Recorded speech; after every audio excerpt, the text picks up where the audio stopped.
Hey peeps, what's cracking? I just thought I'd take a break from the office and just enjoy skating for a second here in beautiful nature.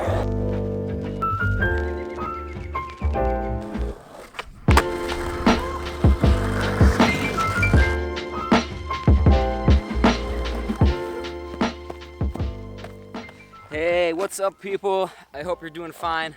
Once again, welcome to the new episode here. And in this video today, we're gonna talk about getting out of a rut. So if you're usually one of these people which are really enthusiastic and like to get things done, then even then, you might probably have been in a situation where you just don't feel like being productive, you feel kind of depressed. And I've certainly been there a couple of times where I just had the feeling that my mojo or my energy was gone, my productivity and proactiveness was just lost. And whenever I want to get out of a rut, aka getting out of a really unproductive time, I often reverted back to bad habits, for example, watching a lot of TV or going to the coffee shop wanting to work but doing like people watching all day long. And the good thing is that there are really a lot of things you can do against that. So if I would be now in a rut, I would probably binge YouTube all day and wait till it's over. No, just kidding. All jokes aside, luckily there are a couple of things you can do against that. The thing is, I think it's just important to take a step back and differentiate a bit, because I think there is a difference between having like a very temporary kind of unmotivated state because you either have some physical issues, you're very exhausted, or you have kind of a loss of focus, and then you can also differentiate it a step further with like a macro perspective where you're just feeling very depressed because of some very crucial things that are not working the way how you want them to work. I just want to point that out because if the latter is the case, then it's definitely more advisable to take like a lot of time to solve it and maybe also seek professional help. Whereas if you're just in a state of temporary unease or uncomfort with your feelings or your state of mind,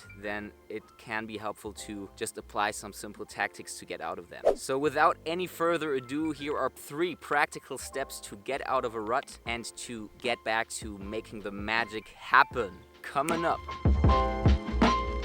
Alright, so the first strategy is to create micro momentum. And I really like to refer back to a quote by Dale Carnegie covering this topic where he said that action seems to follow feeling, but really action and feeling go together. And by regulating the action, which is under the more direct control of the will, we can indirectly regulate the feeling, which is not. And our ability to influence our feeling through our actions is actually a very powerful tool. For example, if you set yourself to the goal to wake up at 5 a.m. to see the sunrise. By the way, I'm currently doing a 5 a.m. challenge for 30 days. In case it's online already, you can check it out up here. But let's say you set yourself the goal and you manage to wake up at 5 a.m. but due to some reason or another, the sunrise isn't as beautiful as you hoped. Maybe it's raining or something like that. And what I felt from my experience is that it doesn't really matter how the thing is which is supposed to inspire you or which is supposed to motivate you. It's much more important that you have taken the steps and initiated kind of a chain of positive events. And it really took me a while to understand this, but it's a very, very powerful tactic, especially if you're feeling kind of down or if you're feeling like you're in a rut, because by initiating small things or small tasks which have a positive impact, you create a positive momentum. So to speak, like positive micro momentum. For example, if you change your sheets or if you wash the dishes in the kitchen, this kind of starts like a event of small things that happen to your favor, and thereby you gain back a lot of energy. The second strategy is to apply something I call eagle vision, and it's also something I read in a book called Willpower by Roy Burmeister. I think highly recommend it. If you want to read something about willpower, you should check out that book. And what he also mentions there is the concept of self-image. And apparently for us humans, it's super important to have a high self-image of ourselves, and therefore he also says it's a great productivity hack to have a mirror on your working desk, because by looking in the mirror and seeing yourself, you kind of want to live up to higher standards and be the best version of yourself that you can be. And therefore this concept of self-image, I think, is also the reason why we're so afraid to speak to strangers in public. It's not because of the stranger, but I think it's more because of the others watching us and the risk that they might judge us, right? And what's really great about knowing this is that you can really leverage your instincts, so to speak, to your favor. So for example, if you're chilling on the couch since 5 hours watching Netflix or watching videos and you're not really gaining anything out of the videos, but you're not really being motivated to do anything else, then it can help to get sort of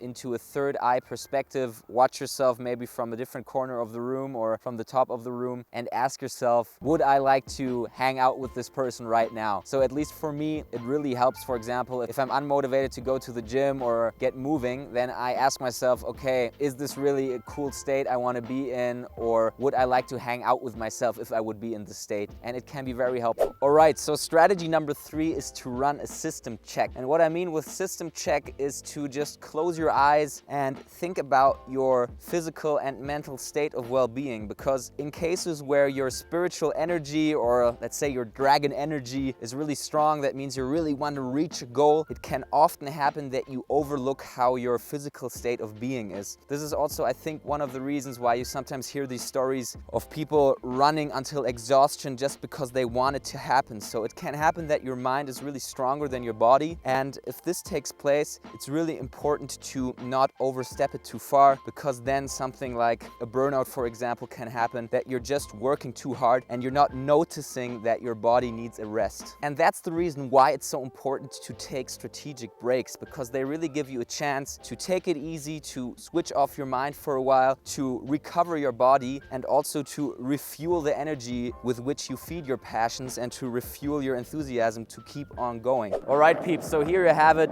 3 strategies to get out of a rut. And I think what's really important here is also to not expect too much at the beginning. So really take it easy. Don't expect that you'll get out of it within 1 day or within 2 hours. I think it's more realistic to set yourself a time frame of 7 days, for example, and say to yourself, okay, I'm really exhausted, I'm gonna chill the next 2 days. Afterwards, reflect upon your behaviors and maybe start initiating small mini tasks, such as going to the barber shop or trying to cut your hair by yourself, for example, washing the laundry and things like that. And once you've got that momentum going, you can also start focusing again on real tasks, and then you will start to build up these upward spirals and this positive momentum. So if you like this content, make sure to hit the subscribe button. It helps me a lot in making these videos. And also, if you have any other tips concerning this topic or any strategies that worked really well for you, let me know in the comment section down below. And apart from that, I hope you guys have a beautiful day and see you soon. Peace.